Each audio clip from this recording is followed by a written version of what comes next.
Hi there. I hope you can hear me. If you can, then welcome to Reflections. I am Samuel Anochibedu. I bring you reflections, thoughts to provoke your mind.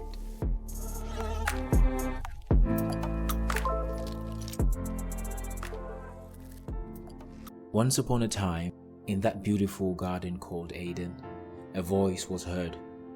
Adam, where art thou?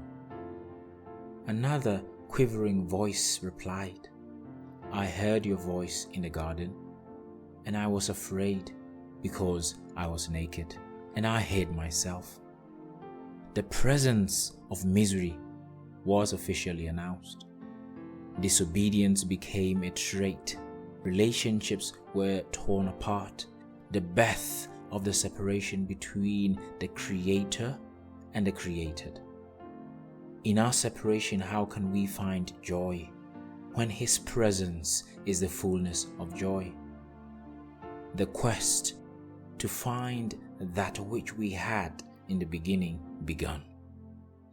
As pronounced, everything was cursed. The world felt the pain of its transgression. It came upon it in succession. Our minds wandered and asked a million questions. How did we get here? How do we get out? How will it end? Will it ever end? Why this limited happiness?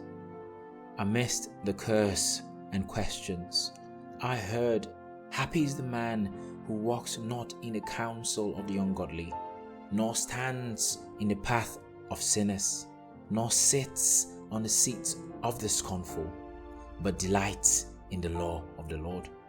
A law! Remember, to every action there is an equal and opposite reaction. All right, Newton. He shall be like a tree planted by the rivers of water, that brings fruit in due season, and its leaves are evergreen. Prosperity follows him. A man can be happy. Yes, it is possible, but how? The absence of an important ingredient was felt. The search continued with hope. What can this ingredient be? Where can it be found?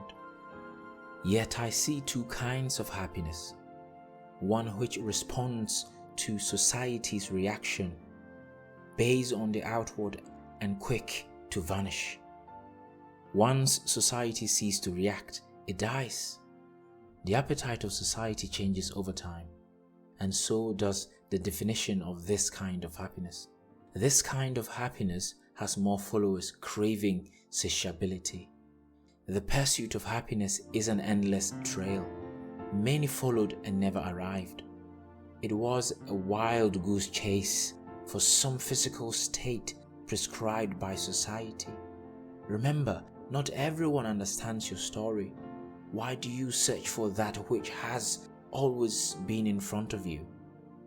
The other kind is within and more durable. It springs from a meaningful and divine well. It is the kind which makes a person smile in the face of death and decay. With an eternal source, it nourishes the living soul. Sadly, this kind is the least sought after. My darkness was thick. I was drowning. I lost my breath searching for happiness. Nothing seemed to cure my sickness. The sweetness of life was a fantasy. Something I was never going to taste. Just when I felt throwing my hands in despair, I heard the mention of His name. There was a quickening and a change from within.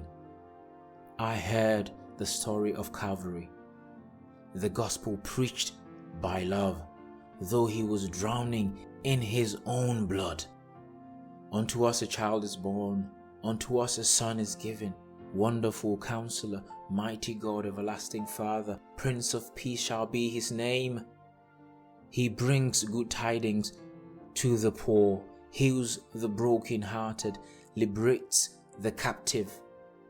Comfort the mourners. Yes, this must be the answer. For the first time, my countenance changed. It reflected how my heart felt. Indeed, I smiled, knowing someone cares. My problems were still present, but I could see them no more. I was filled with hope for the future and had little thought of what I was going through. Yes, I was happy in my affliction. Happiness is not a destination, someone said. It is always present, but does not seek our attention. The choice becomes ours. There is one who is full of joy, and he just wants your friendship. Reflections, thoughts to provoke your mind.